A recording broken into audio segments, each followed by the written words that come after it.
ನಮಸ್ತೆ. ನಾನು ತುಂಬ ಸಣ್ಣವಳಿದ್ದಾಗ ಒಂದು ಕತೆ ಓದಿದ್ದೆ.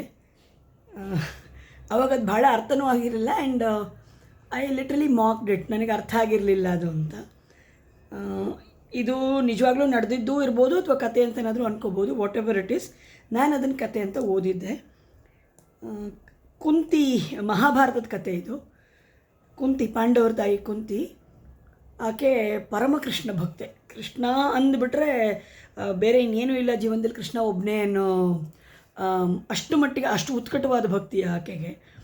So she is an ardent devotee of Krishna. Kunti, the mother of Pandavas, is an ardent devotee of Krishna. ಒಂದು ಸತಿ ಏನೋ ಅವಳು ಇದು ಮಾಡ್ತಾ ಇರ್ತಾಳೆ, ಅಂದರೆ ಮಹಾಭಾರತ ಯುದ್ಧ ಎಲ್ಲ ಆಗುತ್ತೆ, ಪಾಂಡವರೆಲ್ಲ ಗೆಲ್ತಾರೆ, ಎವ್ರಿಥಿಂಗ್ ಹ್ಯಾಪನ್ಸ್. ಆಮೇಲೂ ಪೂಜೆ ಮಾಡ್ತಾ ಇರ್ತಾಳೆ ಅವಳು. ಭೀಮ ಬಂದ್ಬಿಟ್ಟು ಕೇಳ್ತಾನೆ ಕುಂತಿಗೆ, ಏನು ಮಾಡ್ತಾ ಇದೆಯಾ ಅಂದರೆ she ask him to wait. ಪೂಜೆ ಮಾಡ್ತಾಯಿದ್ದೀನಿ, ಒಂದು ನಿಮಿಷ ಇರು ಅಂತ. ಸೊ ಪೂಜೆ ಎಲ್ಲ ಆದಮೇಲೆ ಬಂದಮೇಲೆ ಕೇಳ್ತಾನೆ, ಅಮ್ಮ ಇನ್ನು ಏನಿದೆ ನಿನಗೆ ದೇವ್ರ ಹತ್ರ ಕೇಳೋದಕ್ಕೆ? ನಿನಗೆ ಅಂದರೆ ನಿನ್ನ ಮಕ್ಕಳಿಗೆ ರಾಜ್ಯ ಬಂತು, ಎಲ್ಲ ಚೆನ್ನಾಗಾಯಿತು, everything is good in your life, ಏನು ಕೇಳ್ತಾ ಇದ್ದೆ ನೀನು ದೇವರನ್ನ ಅಂತ. ಆಗ ಆಕೆ ಹೇಳ್ತಾಳೆ, ನಾನು ಕೃಷ್ಣನಿಗೆ ಕಷ್ಟ ಕೊಡು ಅಂತ ಕೇಳ್ತಾ ಇದ್ದೀನಿ ಅಂತ.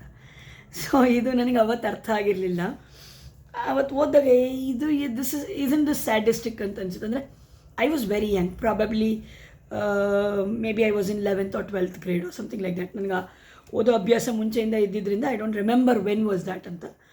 ಬಟ್ ಕಷ್ಟ ಕೊಡು ನನಗೆ ಅಂತ ಕೇಳ್ತಾಳೆ ಅಂತ. ಯಾಕೆ ಕಷ್ಟ ಕೊಡು ಅಂತ, isn't that a weird request? Like ದೇವ್ರ ಹತ್ರ ಹೋಗ್ಬಿಟ್ಟು ನಂಗೆ ಕಷ್ಟ ಕೊಡು.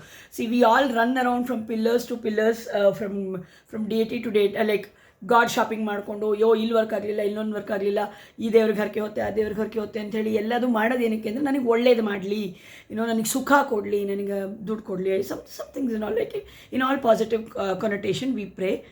ಇವಳು ನೋಡಿದ್ರೆ ನನಗೆ ದುಃಖ ಕೊಡಲಿ, ಜೀವನದಲ್ಲಿ ಕಷ್ಟ ಕೊಡಲಿ ಅಂತ ಕೇಳ್ತಾಳಲ್ಲ ಅಂತ. ಸೊ ಇತ್ತೀಚೆಗೆ like this cut to probably 30-35 years later, ಇವಾಗ ನನಗೆ ರಿಯಲೈಸ್ ಆಗುತ್ತೆ, ಅವಳು ಅವತ್ತು ಹೇಳಿದ ಆನ್ಸರು ನನಗಿವತ್ತು ಅರ್ಥ ಆಗುತ್ತೆ. ಶಿ ಸೇಸ್, ಜೀವನದಲ್ಲಿ ಕಷ್ಟ ಇದ್ದರೆ ಮಾತ್ರ ದೇವ್ರನ್ನ ನೆನಪಿಸ್ಕೊಳ್ತೀವಿ, ಸುಖ ಇದ್ದರೆ ದೇವ್ರನ್ನ ನೆನಪಿಸ್ಕೊಳ್ಳಲ್ಲ, ಮರ್ತು ಬಿಡ್ತೀವಿ ಅಂತ. And with so many experiences in my life and with all those things that I have seen in others and due to my practices and all, like I feel that ಕಷ್ಟ ಇದ್ರೇ ದೇವ್ರ ನೆನ್ಮೆ ಅಂದರೆ probably you can go back and observe. ನೀವು normal ಡೇನಲ್ಲಿ ದೇವ್ರನ್ನ, ಅಂದರೆ if you are a person who is religious or spiritual, whatever you want to claim yourself, ದೇವರಿದ್ದಾರೆ, ದೇವ್ರ ಎಕ್ಸಿಸ್ಟೆನ್ಸ್ ಇದೆ ಅಂತನೋ, ಅಥವಾ ದೇವ್ರಿಗೆ ಒಂದು ನಮಸ್ಕಾರ ಮಾಡ್ತೀನಿ ಅನ್ನೋದು, if that is a part of your ritual, okay. ಬೇರೆ ದಿನಗಳಲ್ಲಿ ನೀವು ಹೇಗೆ ನಮಸ್ಕಾರ ಮಾಡ್ತೀರಾ ದೇವರಿಗೆ, ಮತ್ತು ನಿಮಗೇನೋ ಕಷ್ಟ ಆಗಿರುತ್ತೆ, ಏನೋ ತೊಂದರೆ ಇರುತ್ತೆ, ಆ ದಿನ ನೀವು ದೇವ್ರ ಎದುರುಗಡೆ ನಮಸ್ಕಾರ ಮಾಡಬೇಕಾದ್ರೆ ನಿಮ್ಮ ಮನಸ್ಥಿತಿ ಹೇಗಿರುತ್ತೆ ಅಂತ ಯೋಚನೆ ಮಾಡಿ. And I have personally experienced this.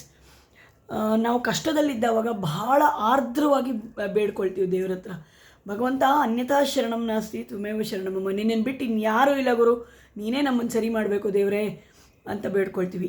ಇಷ್ಟು ಉತ್ಕಟವಾದ ಬಯಕೆ, this this strong flood of emotions, this total surrender to God does not happen on a normal day, even if you have the practice of thanking God every day. ಪ್ರತಿದಿನ ನೀವು ದೇವ್ರಿಗೆ ನಮಸ್ಕಾರ ಮಾಡ್ತೀನಿ, ದೇವ್ರು ನನಗೆ ಒಳ್ಳೇದು ಮಾಡ್ತಾ ಇದ್ದಾನೆ ಅನ್ನೋ ಅಭ್ಯಾಸ ಇದ್ದರೆ ಕೂಡ, ನಮಗೇನೋ ತೊಂದರೆ ಇದ್ದವಾಗ ನಾವು ದೇವ್ರ ಮುಂದೆ ಹೋಗಿ ನಿಂತ್ಕೊಂಡು ದೇವ್ರ ಹತ್ರ ಮಾತಾಡ್ತೀವಲ್ಲ, ಆ ಭಕ್ತಿಗೂ, ಆ ಪ್ರಾರ್ಥನೆಗೂ ಅಥವಾ ಆ ಕನ್ವರ್ಸೇಷನಿಗೂ ನಾರ್ಮಲ್ ಡೇನಲ್ಲಿ ಸುಮ್ಮನೆ ದೇವರೇ ಭಗವಂತ ಎಲ್ಲರಿಗೂ ಒಳ್ಳೇದು ಮಾಡು, ನನಗೆ ಒಳ್ಳೇದು ಮಾಡು ಅಂತ ಕೇಳೋ ದಿನದಲ್ಲಿ ಇರಲ್ಲ ಅಂತ. So I realised that. And ಇವಾಗ ನನಗೂ ಎಲ್ಲೋ ಅನಿಸುತ್ತೆ, ದೇವ್ರಿಗೆ ಹತ್ತಿರ ಆಗಬೇಕು ಅಥವಾ ದೇವ್ರು ನಮಗೆ ಹತ್ತಿರ ಆಗ್ತಾ ಇದ್ದಾರೆ ಅಂದರೆ ನಮಗೆ ಕಷ್ಟ ಇದ್ದರೆ ಆಗುತ್ತೆ ಅಂತ. I am not saying that ಎಲ್ಲರಿಗೂ ಕಷ್ಟ ಬರಲಿ ಅಂತ. The end of the day ಕಷ್ಟ ಇಲ್ದಲೇನೂ ನಾವು ಭಗವಂತನ ಸಾನ್ನಿಧ್ಯದಲ್ಲಿ ಇರಬೇಕು ಅನ್ನೋದು ಆಸೆ. ಬಟ್ ಅದು ಹೋಗೋದಕ್ಕೆ ದಾರಿ ಅನಿಸುತ್ತೆ ಬಹುಶಃ. We all learn through pain. So there is a beautiful saying which says, don't go through pain, grow through pain ಅಂತ. ಇಟ್ಸ್ ಲೈಕ್, ಅಯ್ಯೋ ಕಷ್ಟ ಅಂತ ಹಣಗದ್ ಬೇಡ, ದೇವ್ರು ನನ್ನ ಜೊತೆ ಇದ್ದಾನೆ, ಏನೋ